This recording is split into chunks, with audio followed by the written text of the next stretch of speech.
ചിങ്ങം 1 കർഷക ദിനം കൂടിയാണ്. കരിദിനമായും വഞ്ചനാ ദിനമായും ആചരിക്കാൻ ഒരുങ്ങുകയാണ് പാലക്കാട്ടെ നെൽകർഷകർ എന്നുള്ളതാണ്. സംസ്ഥാന സർക്കാരിന് നെല്ല് നൽകി മാസങ്ങൾ പിന്നിട്ടിട്ടും തുക ലഭിക്കാത്ത സാഹചര്യത്തിലാണ് സർക്കാരിന്റെ പരിപാടികൾ ബഹിഷ്കരിച്ച് കർഷകർ പ്രതിഷേധിക്കുന്നത്. വിവിധ കർഷക സംഘടനകളുടെ നേതൃത്വത്തിലാണ് പ്രതിഷേധ പരിപാടികൾ നടത്തുക. ചിങ്ങം 1 കർഷക ദിനമായി കൃഷിഭവനുകൾ കേന്ദ്രീകരിച്ച് സർക്കാർ ആചരിക്കുമ്പോഴാണ് പരിപാടികൾ പൂർണ്ണമായും ബഹിഷ്കരിച്ച് പാലക്കാട്ടെ നെൽകർഷകർ വഞ്ചനാ ദിനം ആചരിക്കുന്നത്. സർക്കാരിന് നെല്ല് നൽകി മാസങ്ങൾ പിന്നിട്ടിട്ടും തുക ലഭിക്കാത്ത സാഹചര്യത്തിലാണ് പരിപാടികൾ ഇവർ ബഹിഷ്കരിക്കുന്നത്. കുഴൽമന്ദം ബ്ലോക്ക് പാടശേഖര സമിതി കോർഡിനേഷൻ കമ്മിറ്റി ഇന്ന് കർഷക വഞ്ചനാ ദിനമായി ആചരിക്കുന്നതിന്റെ ഭാഗമായി മാർച്ചും ധർണയും നടത്തും. രാവിലെ 10-ന് കുളവൻമുക്കിൽ നിന്നും ബ്ലോക്ക് പരിധിയിലെ 7 കൃഷിഭവനുകളിലെയും കർഷകർ ചേർന്ന് കുഴൽമന്ദം കൃഷി അസിസ്റ്റന്റ് ഡയറക്ടറുടെ ഓഫീസിലേക്ക് മാർച്ച് നടത്തുകയാണ്. ഒട്ടനവധി കർഷകർക്ക് പൈസ കിട്ടിയില്ല.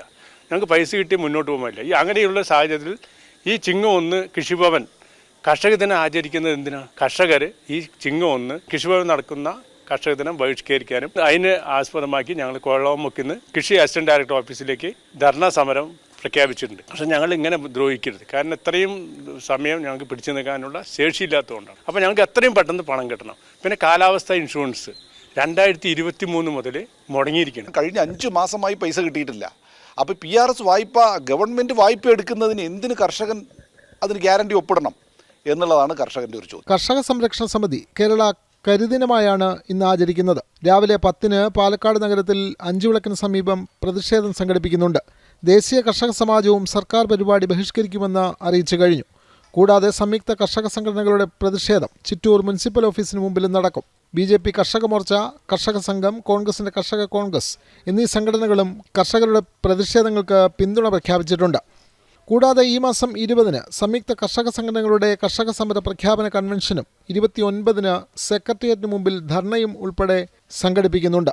ജില്ലയിൽ 27,851 കർഷകർക്ക് 201 കോടിയോളം രൂപ നെല്ല് സംഭരിച്ച ഇനത്തിൽ സർക്കാർ ഇനിയും നൽകാനുണ്ട്. മാത്രമല്ല 2022-ന് ശേഷം നെല്ല് സംഭരണത്തിൽ കൃത്യമായ കണക്കുകൾ സംസ്ഥാനം ഇതുവരെ കേന്ദ്രത്തിന് കൈമാറിയിട്ടുമില്ല. ജനം, പാലക്കാട്.